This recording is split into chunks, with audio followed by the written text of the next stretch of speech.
It's kind of becoming a hard time to be an activist within this industry because there are so many companies that are realizing they have put way too much money into creating BS and that ultimately they need to cancel tons of projects. So these individuals are not being handed hundreds of millions of dollars at the drop of a hat anymore. And now we're finding out a studio known for anti-capitalist games have now shut down just 2 weeks before their newest title was supposed to release. But before I get into the topic, if you enjoy the content I create, check out the links in the description, join the community in my live streams, and consider supporting through Patreon or YouTube memberships. Now, I do not revel in the fact that people lose their jobs, right? As a human being, you need money to survive, and I want people to survive and thrive, obviously. But, well, if you're not good at your job, you really don't deserve to have one.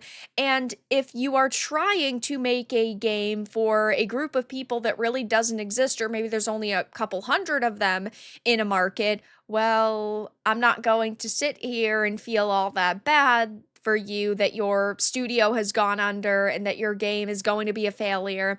And now we're finding out that the developers of a workplace comedy, Say No More, and anti-establishment roguelike Rainbreaker are closing down, and the news comes just 2 weeks before their final punky action game is due to come out. So you're telling me that the anti-capitalist company failed at capitalism. You're telling me that these people who put propaganda first are learning the hard lesson that gamers do not want to constantly consume propaganda. I mean, the jokes seriously write themselves. I had never heard of this studio before. I've never even heard of these games before, which I guess is probably one of the major reasons why they're being shut down. But on the flip side, I suppose this is a really positive situation for them because it means that there aren't going to be hundreds of thousands of people pointing and laughing at them, just a probably few thousand, right? I don't think that every content creator is going to be talking about this. I don't think that there are millions and millions of people who had supported them who are now disappointed that they're shutting down. So I guess that they just get to fade away kind of into the fog and never to be heard from again. But that's typically not how these activists work. I'm sure that plenty of them are going to take to social media, make a big fuss out of this. They'll probably complain about how they weren't given enough of a chance and, this company didn't want to go off on a limb and support them. Though if you take a quick peek at their previous releases, you can see why this studio is now being shut down. So at this point in time, Say No More is like their biggest game to date. All-time peak, 2.8 years ago, so it released, was a whopping 85 people on Steam. And players in game right now are 12. So it's not like they've ever had a particularly giant fan base. I mean, they had 85 max people. And again, I had never heard of this game before, so I took a peek at teasers and trailers and looking at some of the interviews. I feel like it was thrown together pretty quickly. Basically, words are weapons. It's very similar to Dustborn in a lot of ways. You have a lot of like cringe-worthy kind of characters. You have like this basic premise of embracing the power of saying no, which again, I think is supposed to be very like funny and relatable, but really it just does not come across as being a game that I would ever want to sink like any time or effort into. And clearly a lot of other people feel the same way given nobody played it. And if we take a look at their game that comes out in just a few weeks called Rainbreaker, it also doesn't look that much better. It's a high-octane action roguelike set in a dystopian medieval punk world. Step into the boots of Clef, a fearless rebel ready to rid the world of the kingdom's oppression, take down the elite, and lay siege to the Queen's Grand Bastion. Grab your javelin and become the Rainbreaker. So yeah, I mean, you are basically just taking down the elite, you're wrecking oppression. All of their games are just propaganda, which isn't what gamers want to support. Look at how epically Dustborn failed. Look at how epically their games are failing. These are not titles that people want to show up and monetarily support. And even for free, these games aren't played. Our parent company, Thunderful, made the decision to drastically reduce internal development in November 2024, which as Thunderful CEO Martin communicated in the latest quarterly report, also affected Studio Fizbin.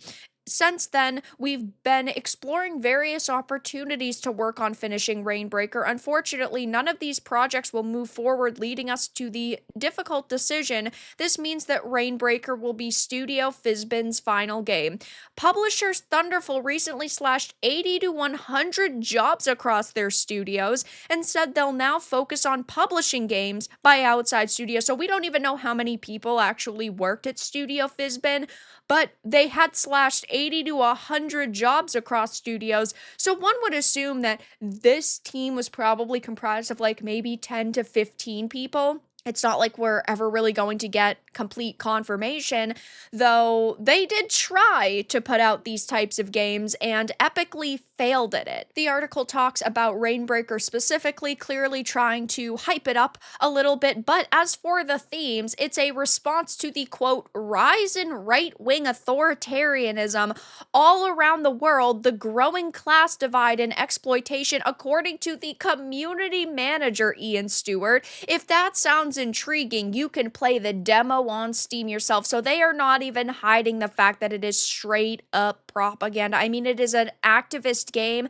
made by activists for activists. This sounds mind-bogglingly out of touch because you can make whatever types of games you want, but it just goes to show that these types of developers are not making games for gamers. They are making games, or I guess we'll just even call them experiences for themselves. They're not trying to make high quality entertainment. They are trying to feed you a narrative, and games like this have constantly been rejected time and time again, and that's not going to change anytime soon. And people like this are probably panicking right about now because they were hired to make these games thinking that their position within the industry was secure, that, oh, the studio believes in us. But now that these companies are seeing that games like this aren't selling, they're losing money, and we're also seeing companies either remove DEI programs or kind of reword them and hide them,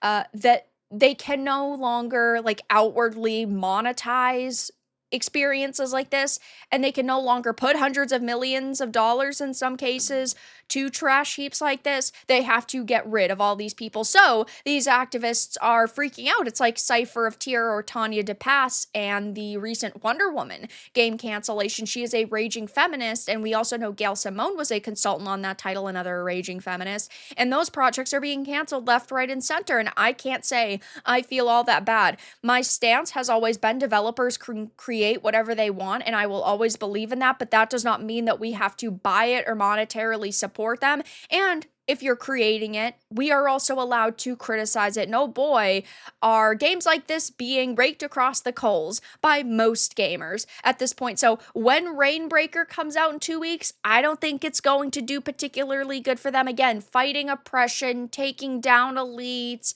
laying siege to the Queen's Grand Bastion. It just kind of looks like visual vomit. And Say No More was clearly a massive failure for them, as it garnered a whopping 85 people all-time peak on Steam. So I'll be keeping my eye on this like community manager to see if they have any meltdowns or if any developers come out and attack gamers for basically not just shutting up and consuming product, because we see that happening all the time. But for now, that's all that I really had to discuss in this video. Let everyone know your thoughts in the comments below. If you enjoyed this, give it a like, and if you didn't, give it a dislike. I appreciate your support either way, but I'll talk to you all again in the next video really soon.